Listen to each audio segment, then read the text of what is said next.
সবসময় আমি সুই সুতা সেলাই ভিডিও নিয়ে আপনাদের সামনে আসি। আজকের ভিডিওটি একটু অন্যরকম। এটা হলো ড্রয়িং ভিডিও। এটা একটি নকশি কাঁথার ডিজাইন, আপনাদের ড্রয়িং সেটা শেখাবো। কিভাবে আমি এই ড্রয়িংটি করি, একদম সম্পূর্ণ আনকমন একটি নকশি কাঁথার ডিজাইন। এই ডিজাইনটি দেখতে হলে আমার সাথে থাকুন, সম্পূর্ণ ভিডিওটি দেখবেন, কোনো প্রকার স্কিপ করবেন না। একটু স্কিপ করলে অনেক কিছু মিস করবেন ড্রয়িংটা শেখা। তাহলে আমার সাথেই থাকুন।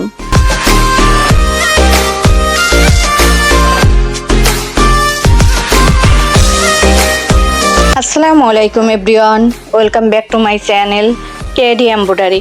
কেমন আছেন আপনারা সবাই? আশা করি ভালো আছেন। আমিও আলহামদুলিল্লাহ আপনাদের দোয়ায় ও ভালোবাসায় ভালো আছি। কে কোথা থেকে আমার ভিডিওটি দেখছেন জানি না, তবে সবাইকে আমি আন্তরিকভাবে অভিনন্দন জানাচ্ছি আমার চ্যানেলের পক্ষ থেকে। নকশি কাঁথার ড্রয়িং মানে হচ্ছে কাপড়ের উপর বা পেন্সিল দিয়ে নকশা আঁকা বা কাগজে ডিজাইন দেখানো। আমি যেটা করেছি, আমি এখানে কাগজের উপর ডিজাইনটা করে দেখাচ্ছি আপনাদের। এভাবেই আপনারা কাপড়ের উপরও করে নেবেন। তাই আপনাদের বোঝার সুবিধার জন্য আমি কাগজে করে দিচ্ছি, যেটা পরবর্তীতে সুই সুতা দিয়ে সেলাই করে জীবন্ত রূপ দেওয়া যায়।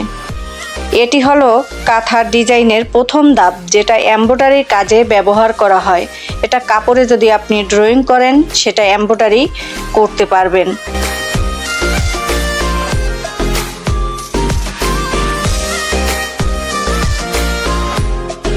ইতিমধ্যেই আমি নকশি কাঁথা ড্রয়িংয়ের একটি টেকনিক আপনাদের শিখিয়েছি। এই কাগজটা প্রথমে আমি চারটা ভাঁজ দিয়েছি। সেটা কিভাবে দিয়েছি, যার জন্য ডিজাইনটা একদম অ্যাকুরেট হবে, বেশি কম বড় ছোট কিছু হবে না। সেজন্য এই যে মাঝ বরাবর আমি এই ঘরটা এঁকে নিচ্ছি। আর ওই দাগটা আপনারা কাপড়ে যখন আঁকবেন তখন এই দাগটা দিবেন পেন্সিল দিয়ে। নকশি কাঁথা ড্রয়িংয়ের ক্ষেত্রে কোন কালারের কাপড় ইউজ করবেন? সাদার উপর বরাবরই নকশি কাঁথাটা দেখতে সুন্দর লাগে এবং সব ধরনের সুতা ফোটে, সেজন্য সাদাও রাখতে পারেন। তারপর আপনার পছন্দের যে কোনো কালারটা এখানে ব্যবহার করতে পারেন নকশি কাঁথার ক্ষেত্রে। এটা নিয়ে কোনো দরাবাধা নিয়ম নাই, তবে সুতার ম্যাচিংটা কালার অনুযায়ী হবে।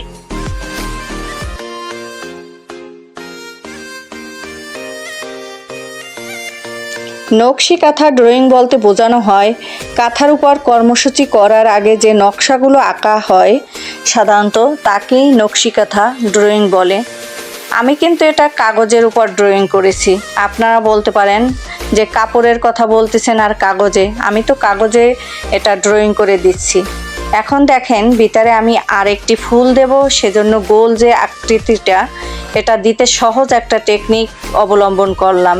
একটা বাটার মুখ দিলাম। আপনারা সাইজ অনুযায়ী কতটুকু ভিতরের গোলটা দিবেন সেই অনুযায়ী একটা বাটার মুখ নিতে পারেন। এই টেকনিক অবলম্বন করলে নতুনদের জন্য ড্রয়িং করাটা অনেকটা সহজ হয়ে যায়। যারা আমার এই ভিডিওটি দেখে এখনও লাইক দেন নাই, ভুলে গেছেন, তারা এখনই জলদি করে একটি লাইক দিয়ে দিন এবং ভিডিওটি সম্পূর্ণ ওয়াচ করে একটা গঠনমূলক কমেন্ট করে দিবেন। আর আমার এই ভিডিওটি যারা ফেসবুক থেকে দেখবেন তারা ফলো দিয়ে রাখবেন, আর যারা ইউটিউব থেকে দেখবেন তারা সাবস্ক্রাইব করে রাখবেন।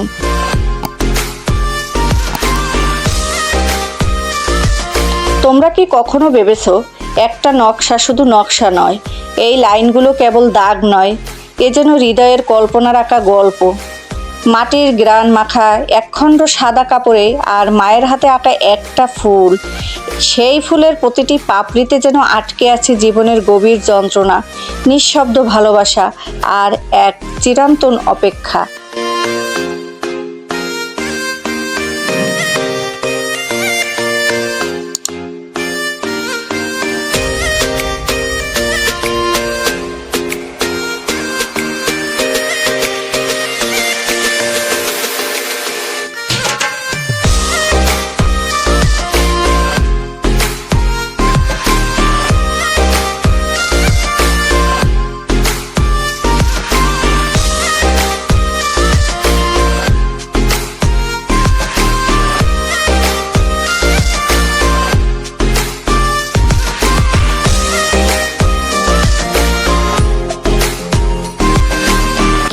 এমব্রয়ডারি আপনাদের সেই না বলা গল্পগুলো তুলে ধরতে চায়, যেখানে সেলাই আর ড্রয়িং মিলেমিশে তৈরি হয় এক অপূর্ব শিল্প, যা শুধু চোখ নয়, ছুঁয়ে যায় মনকেও। তাই আপনাদের আজকের আমি একটি নকশি কাঁথার ডিজাইন ড্রয়িং আপনাদের দেখাচ্ছি। ড্রয়িংটা যত শেষের দিকে এগোয় ততই যেন হৃদয়টা ভার হয়ে যায়, কারণ এই কাঁথা একটা শূন্যতা পূরণ করে, একটা সম্পূর্ণ জীবনে দেয় রং, দেয় শান্তি।